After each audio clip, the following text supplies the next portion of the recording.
beaucoup réfléchi en saison 4 à comment faire ressentir les personnages avant tout. On s'est dit voilà, on veut des personnages forts. On a essayé au maximum de trouver des intrigues pour maintenant faire ressortir tout le monde les uns par rapport aux autres et surtout les uns par rapport à Sagnac. Ça c'était la première grande réflexion. Et la deuxième était qu'on s'est dit bon bah Riss, on veut garder notre différence avec les autres séries policières existantes. On a essayé de trouver des univers et des endroits surprenants. On a aussi bien été tourné à Rungis à 4h du matin pendant une semaine. On va tourner dans un avion cette année. On va tourner au musée Grévin. Enfin, on a fait des choses complètement incroyables dans des lieux en tout cas à la fois assez symptomatiques de ce qu'est Paris, dans le Paris qu'on ne connaît pas forcément bien.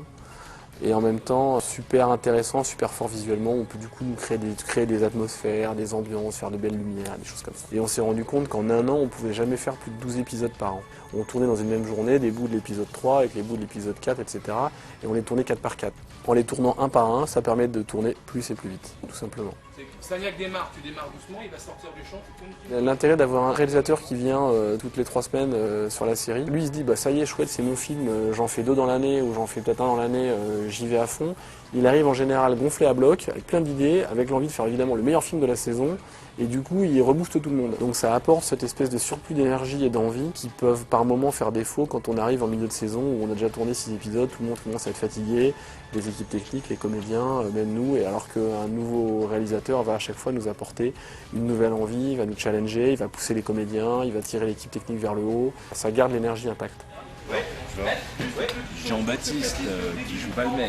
Il y a 3 nouveaux. Il y a Jean-Baptiste Marcenac qui fait donc un médecin légiste. Et on a deux nouveaux analystes qu'on a voulu ancrer beaucoup à l'intérieur du RIS. Et donc on a engagé 2 nouveaux récurrents formidables, Claire Galopin et Jean-Luc Mathieu, qui jouent respectivement Héloïse et Fred. Ce qu'on cherche vraiment à chaque fois à garantir au public, c'est cette double promesse. Si vous venez voir du RIS, vous aurez des univers que vous verrez nulle part ailleurs, et vous aurez des personnages super attachants, et que vous aurez plaisir à revoir sous des angles différents à chaque épisode.